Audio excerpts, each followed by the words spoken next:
여러분은 혹시 마약하면 가장 먼저 떠오르시는 게 뭔가요? 뭐니 해도 대마초만큼 글로벌하게 잘 알려진 것이 없을 텐데요. 우리나라는 현재 마약류로 분류되어 유통과 사용이 엄격하게 금지되고 있습니다.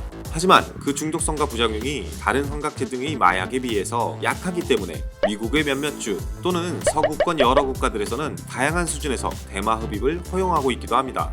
그런데 이런 대마가 우리나라도 경상북도에 한해서 대마 규제 자유특구로 지정되었다는 사실 혹시 알고 계셨나요?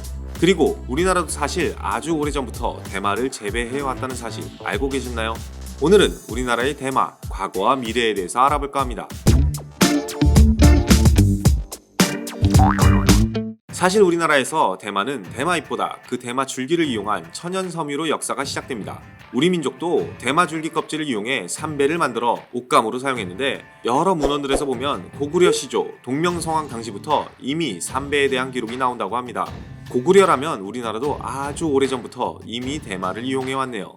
이러한 삼배는 우리나라 경북 안동이 특히 유명한데요. 신라 선덕여왕 이래 궁궐에서 안동포라는 이름으로 진상되는 명품이기도 했죠. 실제로 경북 무형문화재 제1호가 안동포 짝이이기도 하고요. 그럼 삼배는 삼배대로 만들어야 되는데 우리나라 대마 재배 불법 아니었어? 하시는 분들 있으실 겁니다. 우리나라는 마약류 관리에 관한 법률 제6조에 의거해서 농업인의 섬유나 종자 채취 목적은 시, 군, 구청장의 허가 아래 가능은 하다고 합니다. 애초에 삼배를 만들 때는 줄기 부분만을 채취하고 나머지 향정신성 효과가 강력한 대마잎은 식약처에서 수거해서 불태워버린다고 하니 큰 문제는 없었겠죠. 하지만 그래도 이러한 마약류 관리법이 대마 재배에 영향을 준 것은 사실입니다.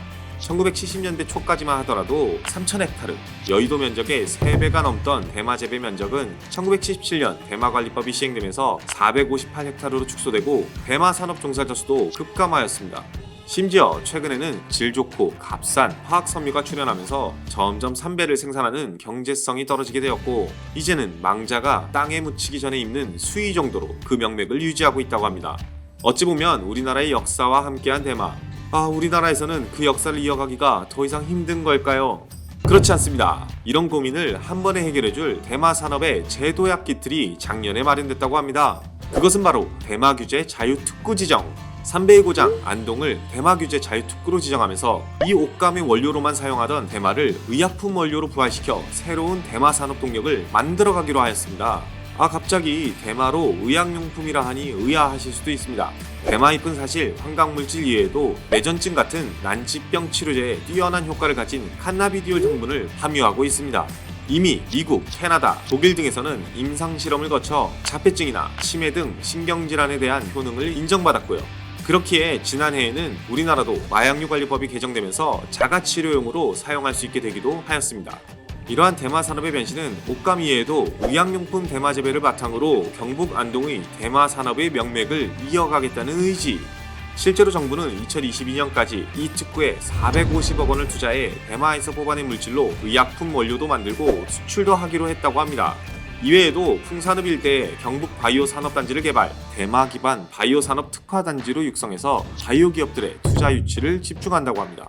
전문가들은 이 치료 목적의 대마 세계시장 규모가 내년쯤이면 36조 원을 넘어설 것으로 전망하고 있습니다. 1년에 2기작까지도 가능한 대마이기에 이러한 천연 자원을 잘만 활용한다면 우리나라 농업 분야에서도 바이오 혁명, 의학 혁명이 일어나지 않을까요? 그런데 여기서 또 음흉한 생각하시는 분들 계실 것 같은데 이렇게 키우더라도 대마초 몰래 새어나가면 큰일 나는 거 아니야? 하실 수도 있습니다. 대마는 사실 우리가 알고 있는 환각 성분이 많은 마리화나 이외에도 햄프라 불리우는 저마약 품종이 따로 있습니다. 이 햄프는 환각 성분인 테트라히드로칸나비놀의 함유량이 0.3% 미만이라고 하네요. 그렇기에 이번 대마 특구에서 재배할 작물도 이 햄프라고 합니다.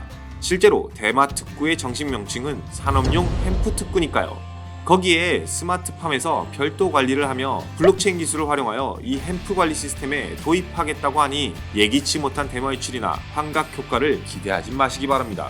여하튼 오늘은 우리나라 대마 산업에 대해서 알아봤는데요.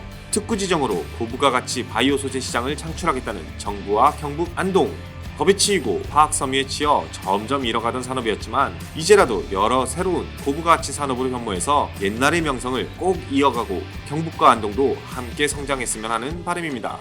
지금까지 상식새끼였습니다.